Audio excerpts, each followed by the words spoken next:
I'm Brett, one of the hosts of our family podcast, the Remember Who You Are Chronicles. For those of you who had a chance to meet great grandpa Lloyd Blake, you'll know that this is one of his favorite phrases, to remember who you are. This podcast is designed to help share some of the most remarkable stories from our family members with one another. We hope you'll enjoy it. We hope you'll subscribe, listen, or watch, and we hope you enjoy it. All right, family, welcome. As you know, my name is Brett, and I have the great fortune of being able to spend a little bit of time today in our first Remember Who You Are Chronicle with Elder Tanner Blake. And I know that name Elder has kind of been stripped from his chest over the last couple of weeks, but we're going to talk a little bit about his mission, and he's kindly agreed to be our first guest on what I hope will be many episodes where we'll capture many of your stories in the future. So Tanner, welcome. Happy Sunday. Happy Sunday to you too. Thanks for having me. You bet. Will you kind of start us off just telling us a little bit about your mission, where you were called, yeah. Yeah, of course. So I just got back from my mission about 3 weeks ago. I served in the Chile Rancagua mission, the promised land, as my mission president would say. And it was the best mission in the world. I loved it there. Loved the people, the culture, the language, everything about it. And it was just such a great experience. It's a great growing opportunity for me to grow as a man, as a priesthood holder, and to come to know the Savior Jesus Christ, my Savior Jesus Christ as well. So, and we can tell you have. Tell us about geographically, where is this mission in Chile? Yeah, good question. So really, Rancagua is literally right in the center of Chile. So everyone knows Santiago, everyone knows Concepcion, and Rancagua is this town right in the middle. And all the Chileans kind of make fun of Rancagua because they say it's just in the middle of nowhere. Nothing really crazy goes on there, but it was awesome. I loved the town and the city and everything about my mission. It was super special because it was actually a borderline mission with my brother Luke's mission, Chile Santiago West, and Grandma and Grandpa Blake also served there in Chile, and so I was able to go see a lot of the places they've been to, go to the temple where they were able to serve at, and to kind of get that experience. And it's kind of just a tender mercy from the Lord that we were able to share that little aspect of the mission life together with my brother, with Grandma and Grandpa Blake, and also our cousin Noah. So it was awesome. Okay, let's get into some of your experiences. You get called. I'm sure you couldn't even pronounce a name when you opened your call. You get all prepped. You get do your farewell, and the family gives you advice, and you're off to what MTC? So I got called to the Peru Lima MTC. So okay. When I opened that, I was a little surprised, but wasn't really sure there was an MTC there, but I was super excited. So it's kind of crazy. It was awesome though.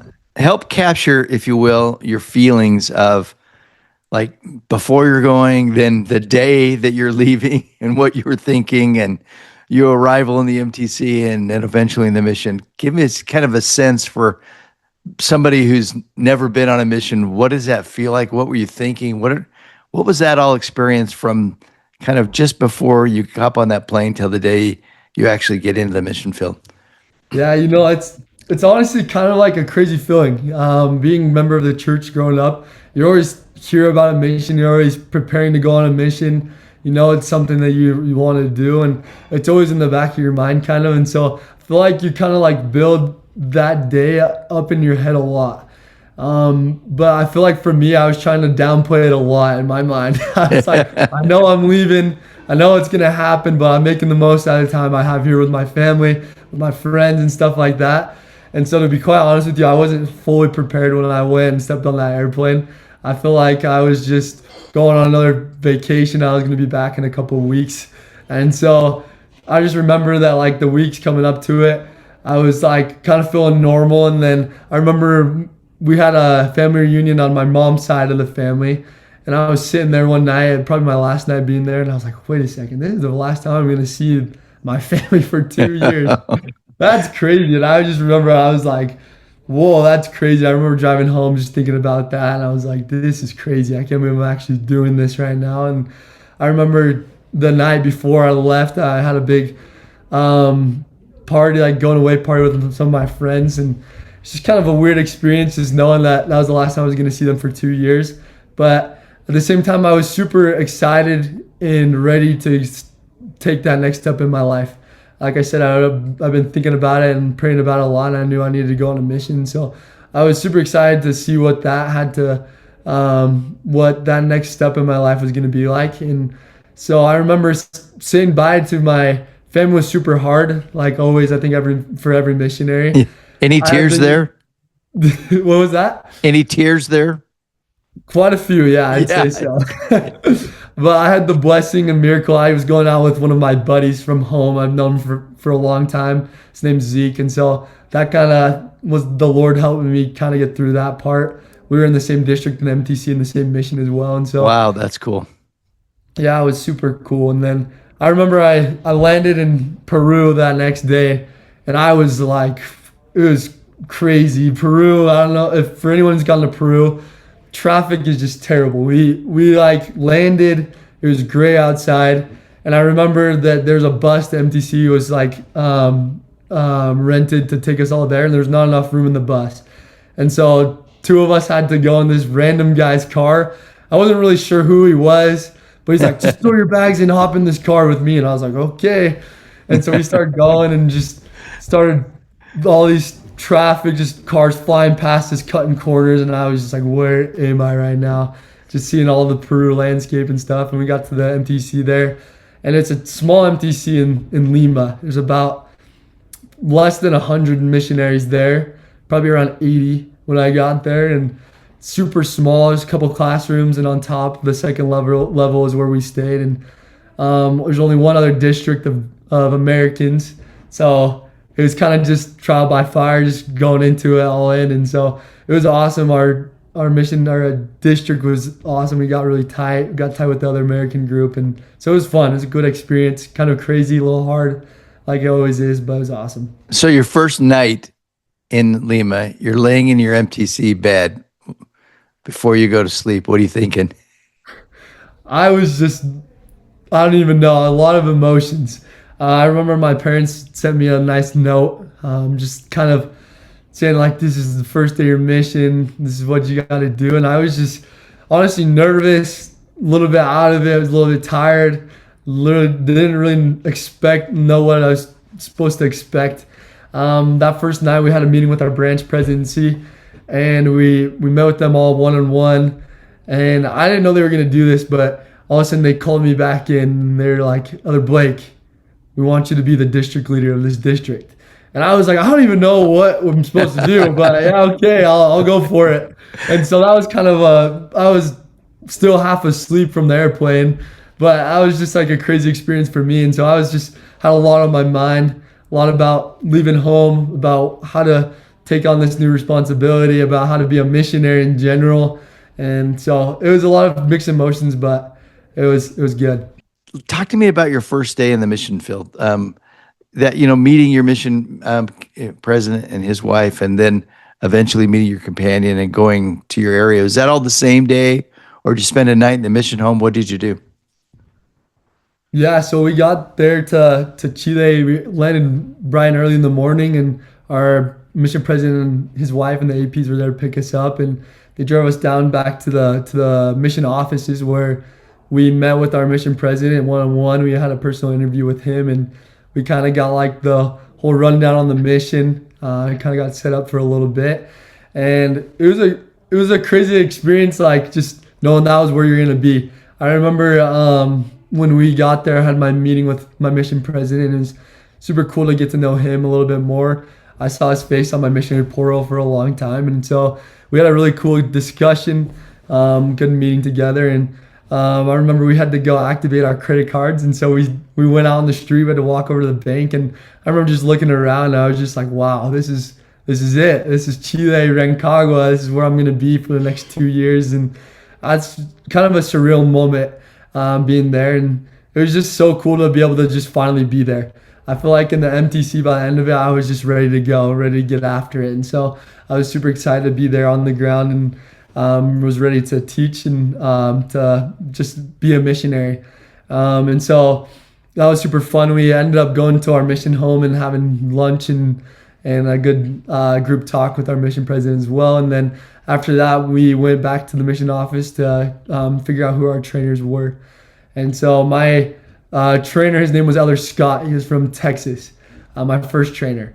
And he was an awesome guy. He sang a lot. He loved to sing. He was super happy. He was getting toward the end of his mission as well.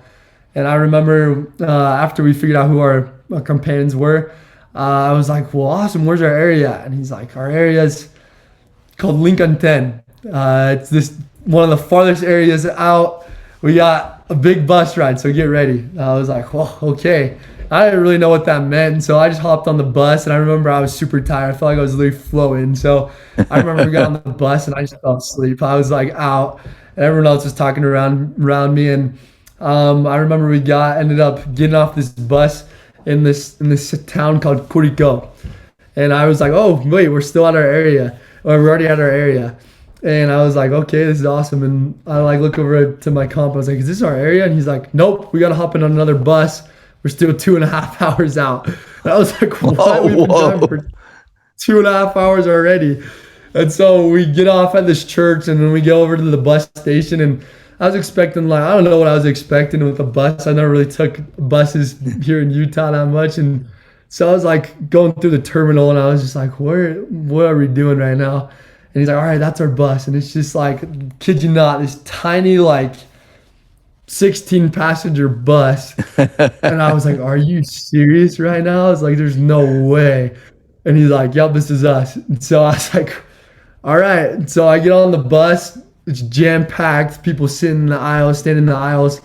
We both have all of our luggage. I remember we got all of his luggage all set up and ready to go. And then I was looking around for space for mine. I was like, Elder Scott, there's no room for my luggage. And he's like, well, that's all right. You're gonna be standing anyways. You can just keep track of your luggage right here. And I was like, okay, all right, whatever you say. You're my trainer. And so we started get on the bus. I'm there juggling my luggage around, trying to dodge people getting on and off the bus. And it's about like 8 o'clock at night when we get on this bus. And so it was already getting dark.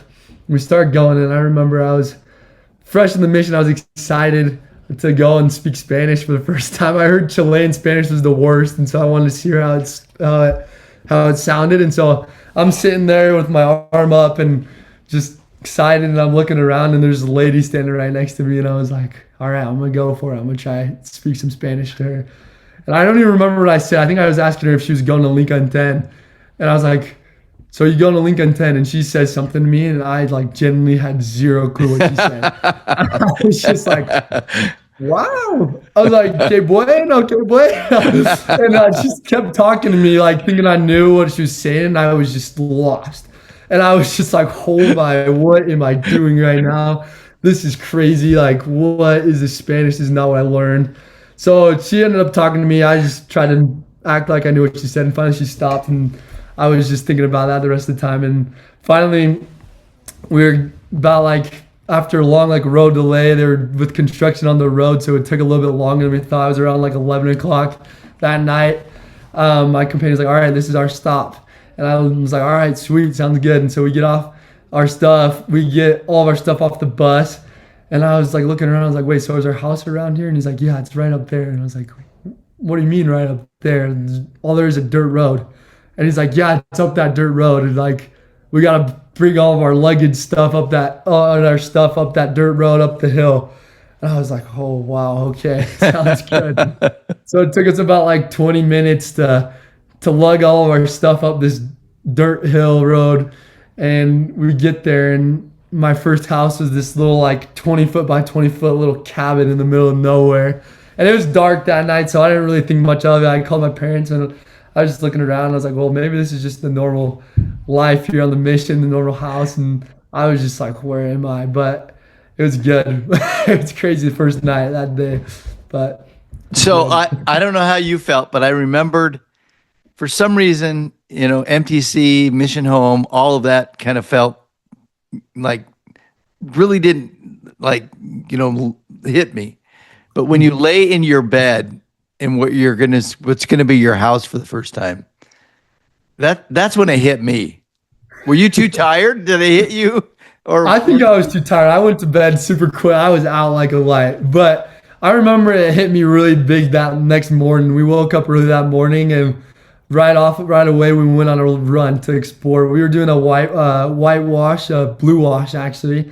okay. So there hadn't been elders in that area for a long time, and um, my my trainer was his first time being in this area, so we wanted to go explore. So we woke up and we did a little run that morning and we went to town square. In Chile, every town has a plaza, so it's like a little park.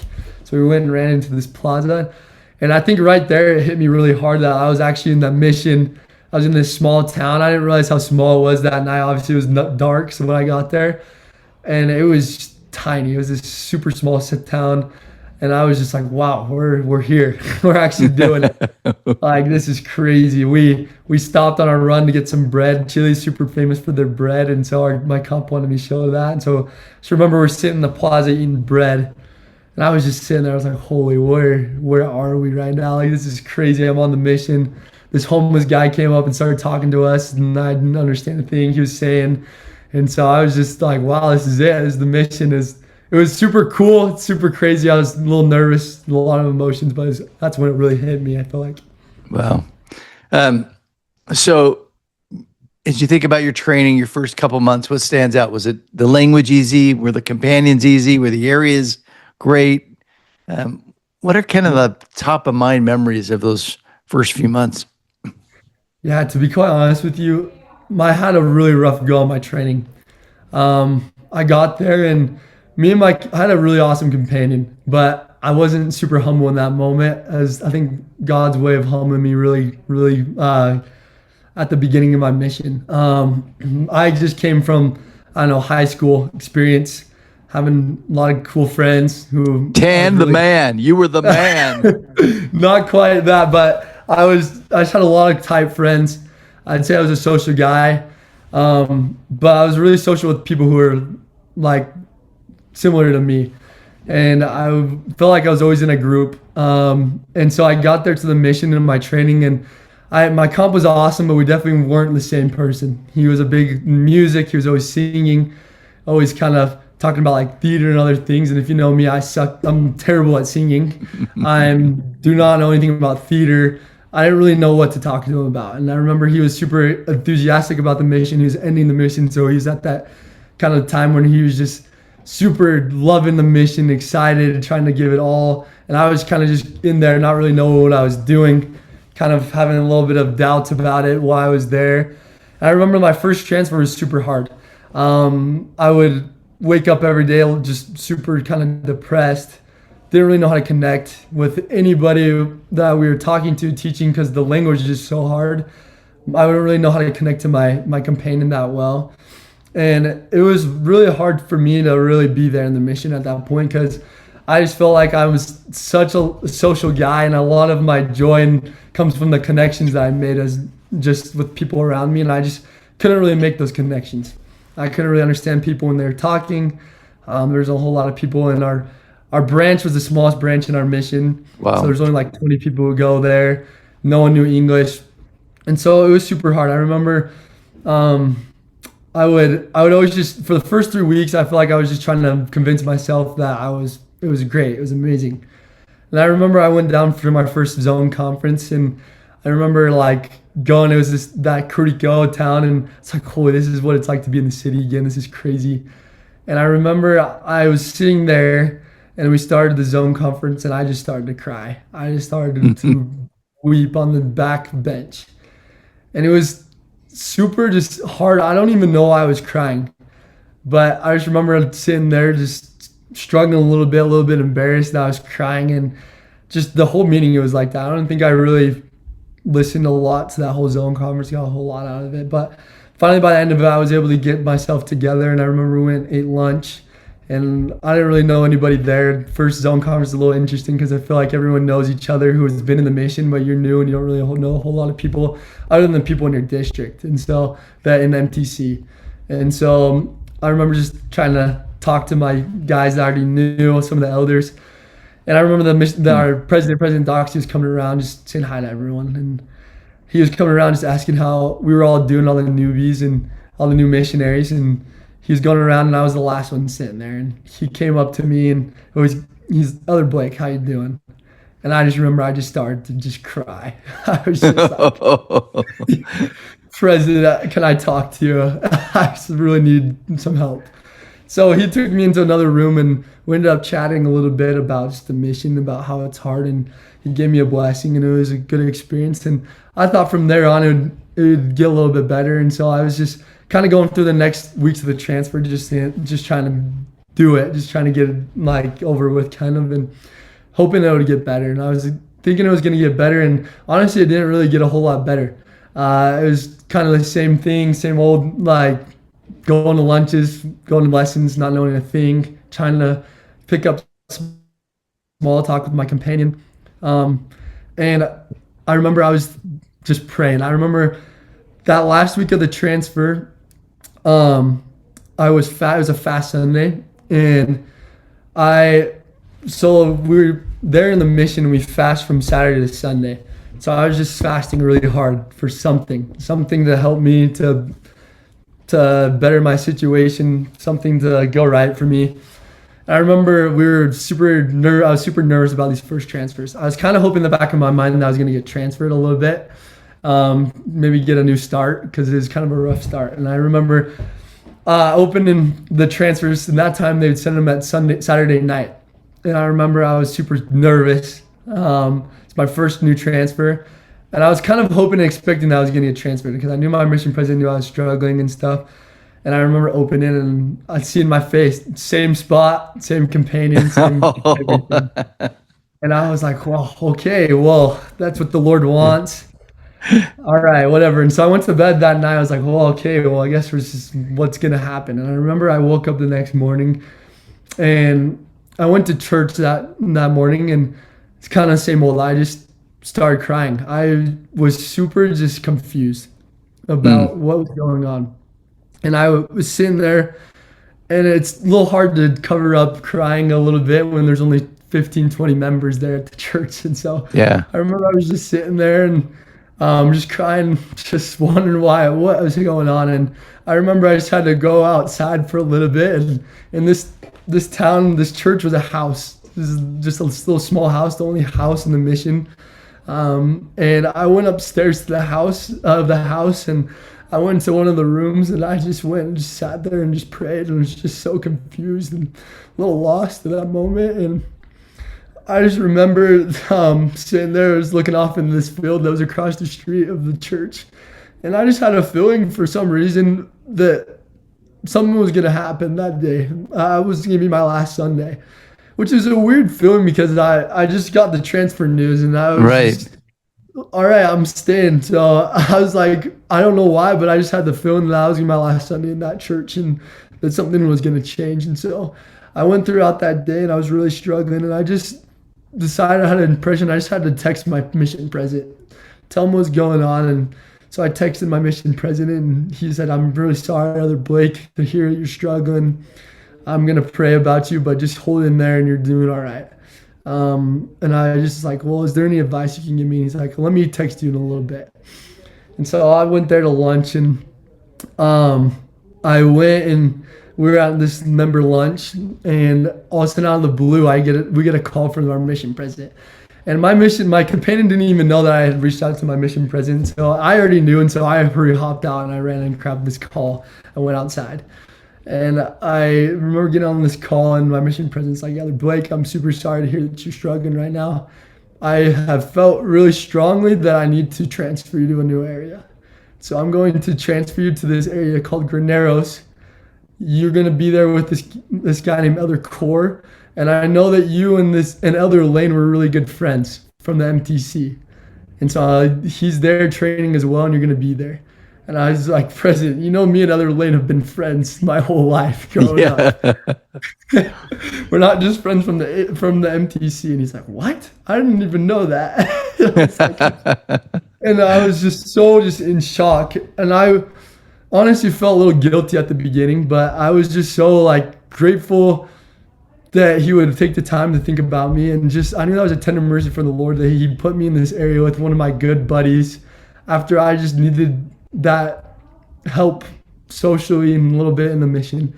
I knew that wasn't a coincidence, that my president didn't even know that we were friends growing up in the, like, all of our lives. And I knew that that was the Lord's plan. But still at one point I was just like, well, I feel bad for kind of making this a scene. So I texted President Doxy, and I was like, President Doxy, I know you put me here for a reason. I know there's a reason I need to be here in Lincoln 10 with this companion.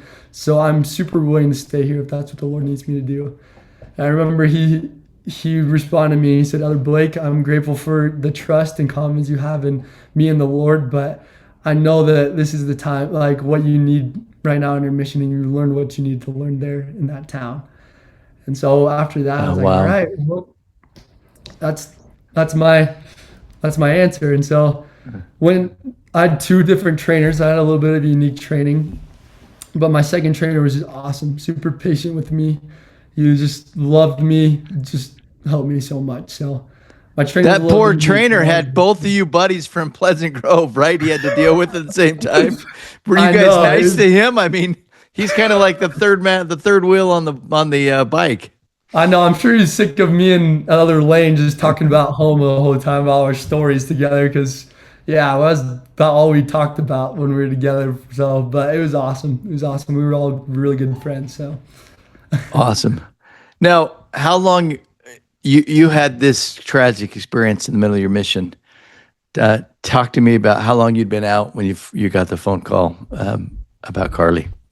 Yeah, so I was about 8 months into my mission. I would say I still was trying to figure it out a little bit in my mission, and I felt like I was just getting to that point in my mission about just really figuring out how to be there, 2 feet there. And I remember that there was one morning I woke up in the morning, early morning, and started doing my personal study like normal.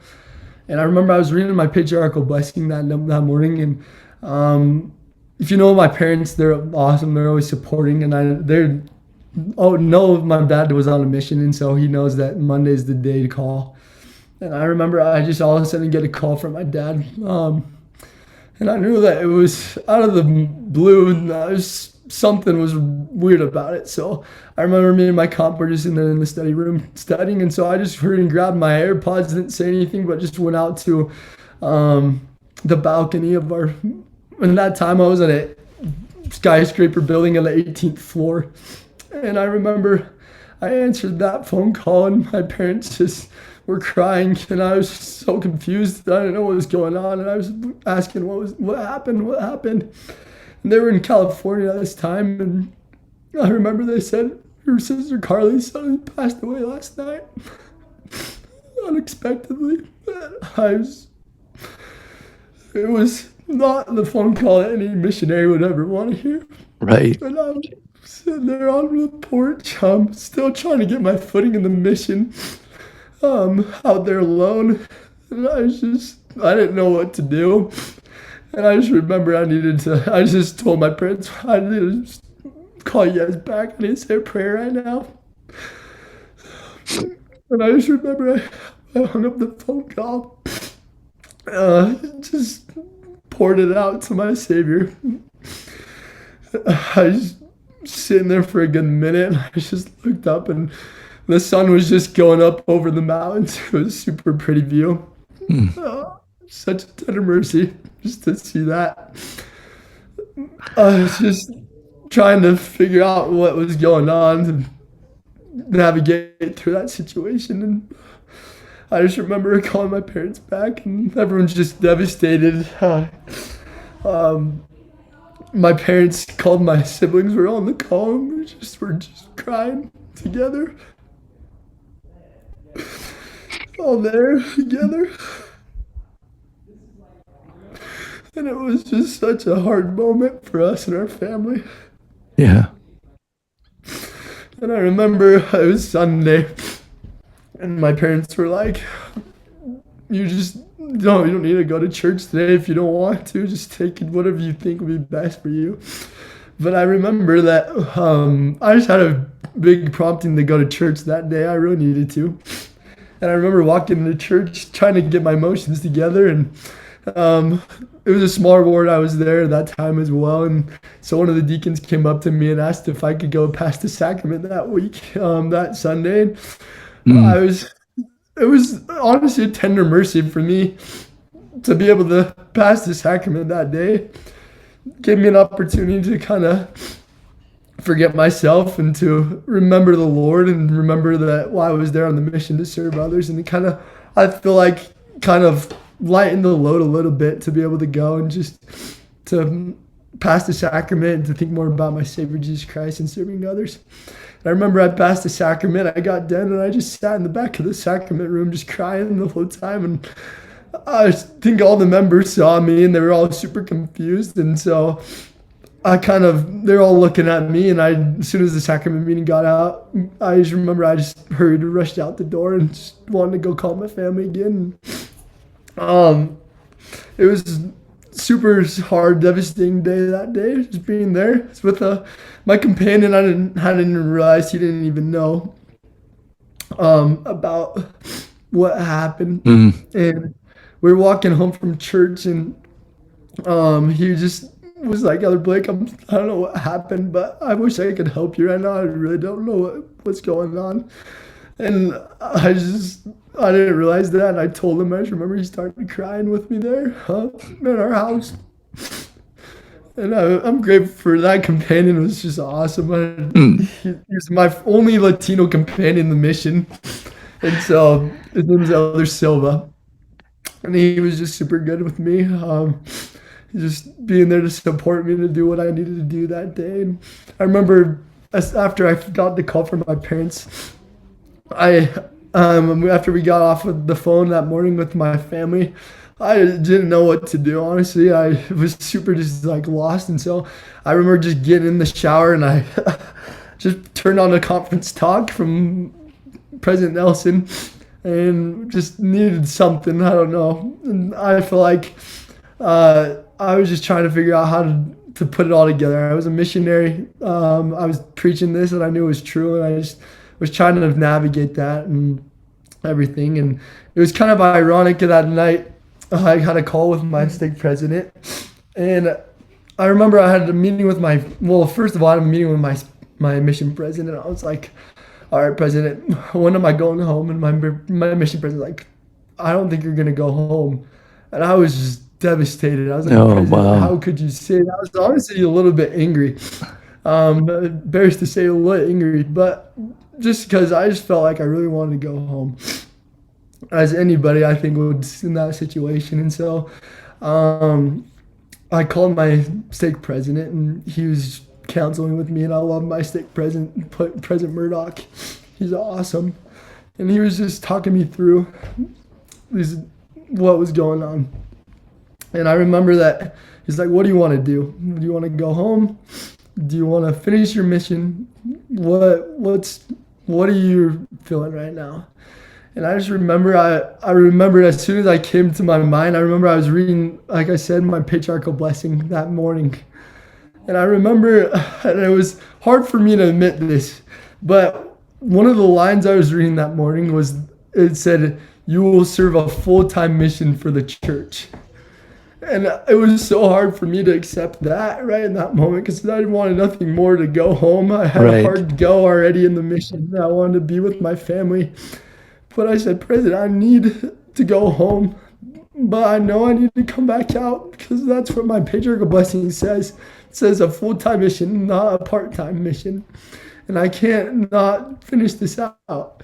And and I said that honestly, half believing it, half thinking I'm not ever coming back out. I'm just saying this so I can go home. And so my stake president was like, "If that is what you're gonna do, I will help you and support you full time, and I'll get you on a plane by tomorrow." And I was like, "Yeah, awesome. I'm going home. I'm not coming back out."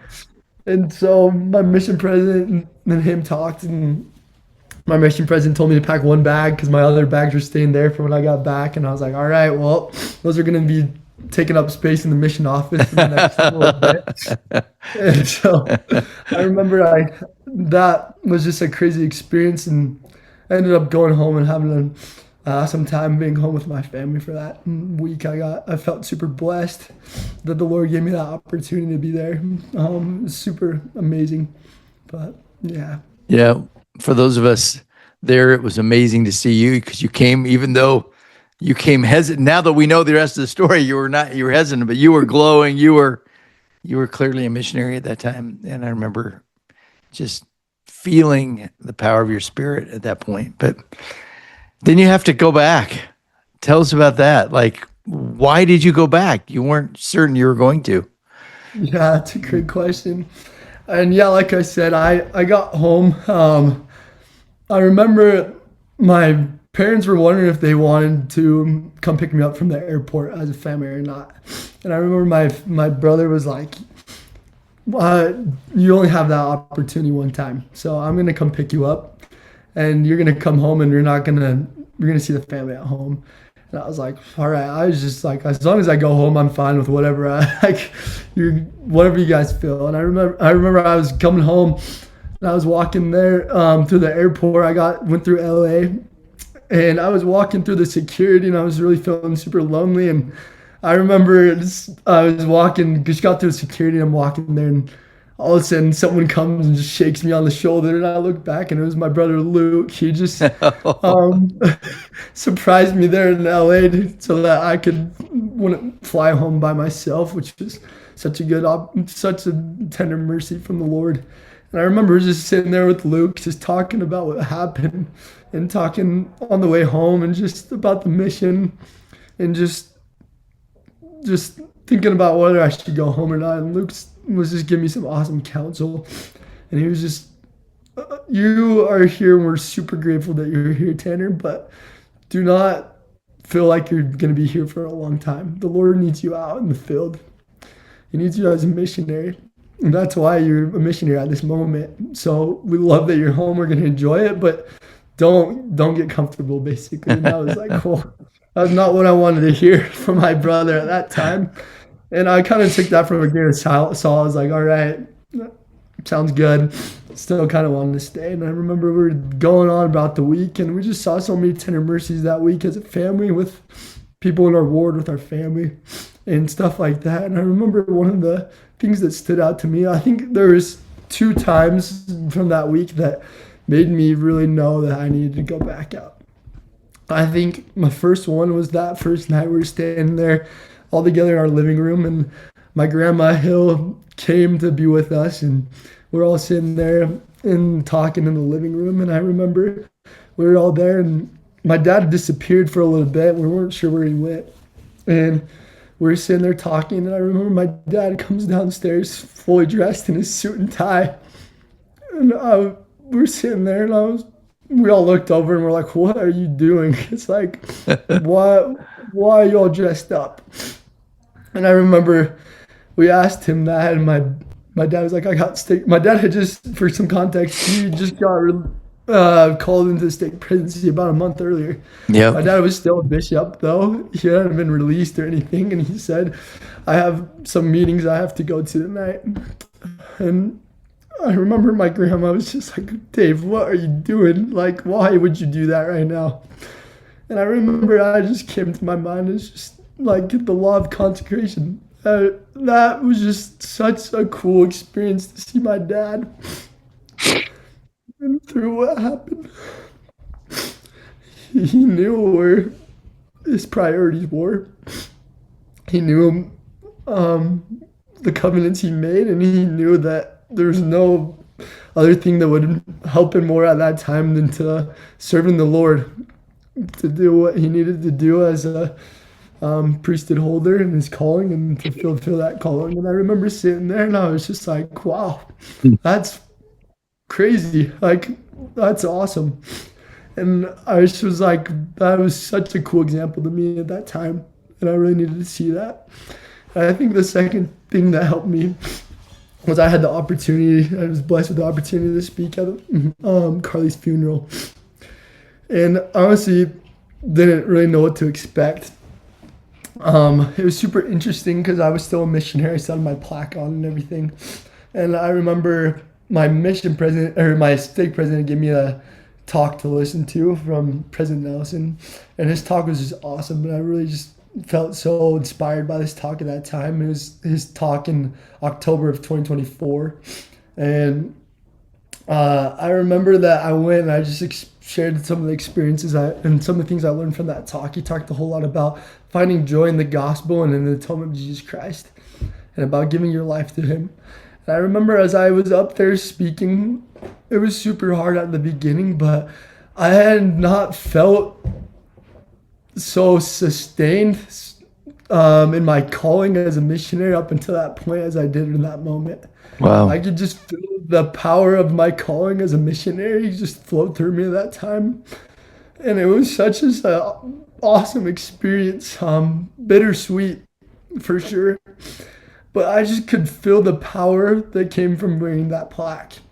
And I just felt that I could, for the first time, teach and testify with power and authority that came from my mission calling. And it was an experience that really shaped that way that I looked at my mission, and the feeling that I had sharing the gospel as well. That was the first time I think I really felt the power of sharing the gospel with other people. And it was just an awesome experience. I was super grateful to have that experience to share at my sister's funeral. And so by that time, I was like, I got to go back out. Like, I was kind of dreading a little bit, but I knew I had to go back out. There was something missing, and I really needed to do it. So those were some of the experiences I had that week that really helped drive that Thank, to me that I needed to go. thank you for sharing. I know that your testimony had an impact.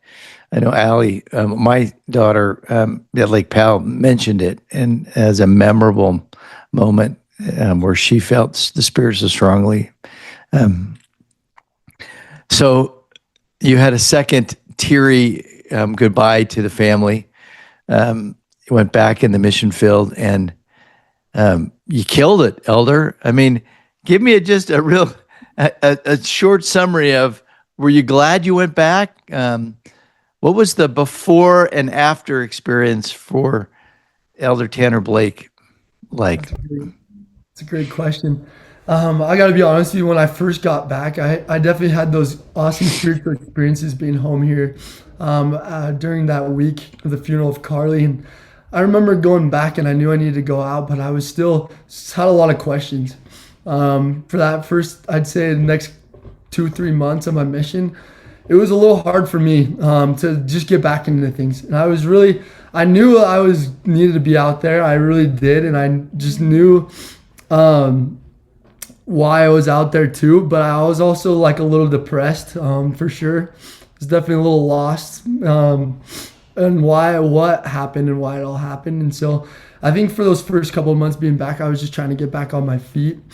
And I remember that I was really just trying to go, and I had a feeling that for a long time that I could just I just needed to make one change, just it would change my mission. I feel like I was a little hesitant to do that because I was just trying to navigate the circumstance, trying to figure things out, and I think I was a little bit nervous, a little bit to take that step to really just be that missionary I knew I could be. And I remember that the second transfer after being home, I was just like, all right, I need to do this right now. I need to just be all in, 100% committed. And I was like, I know I need a companion to help support me in this. I really had some awesome companions, but I feel like I just needed one companion to really just do it with me, to be there with me. And so I prayed that transfer. I was like, Lord, I know that I know I can do this. I just need someone to help me with it. And I remember opening transfer call that day, and I got put as companions with one of my best friends in the mission.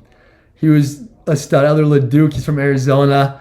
I was just so excited to be with him. I just felt so excited and blessed. And he was kind of at the same stage as me in the mission. I think we were both finally got over that little stage of getting your footing a little bit, but we just wanted to turn that corner. And I remember one night, one day on the street, we were sitting there and we are talking about our family and how great missionaries that we've had in our family, about our parents, about our siblings, and we're like that we want to be that missionary. Like, why we can be that missionary? Why have we not done that? And so we were just talking there, and I think it was right then it just kind of hit us like, we're just got to do it. And so from that time on, like I think that time on, we just really just did it together. Me and this companion, other Duke, and I think that transfer is the biggest blessing in my whole mission. Just to be able to have someone to be there to do it with me. We were really good friends. We were in a great area, and we just went outside, worked hard, but we had fun doing it. We found joy in the work, joy in sharing the gospel, and we just tried to be a little bit better each and every day. And so I just felt super blessed to have that after a couple, a little bit rougher transfers, to be able to just give it all in. And I think that's when I really turned that corner in my mission to just really give it to the Lord. I really understood that of just giving my heart to the Lord and really had that desire to do that as well. And so that was really awesome. And from then on, I was just trying to continue going, just giving it to the Lord. And it's a little hard each and every day. It's a decision for sure, but I just gained such a testimony of that in my mission, the rest of my mission, and just saw the miracles and blessings of giving your heart to the Lord, and really saw that change in others and in myself as well. I love that. You know, a lot of us watch Elder Blake go on the mission. You come home for a minute and go back. We see the results, but we don't know the experience between. And I think a lot of missionaries go out in the field thinking, okay, I'm going to hit it from day one. I'm going to really hit it hard, and it's going to be perfect, and I'm going to be an amazing missionary. But sometimes we're not.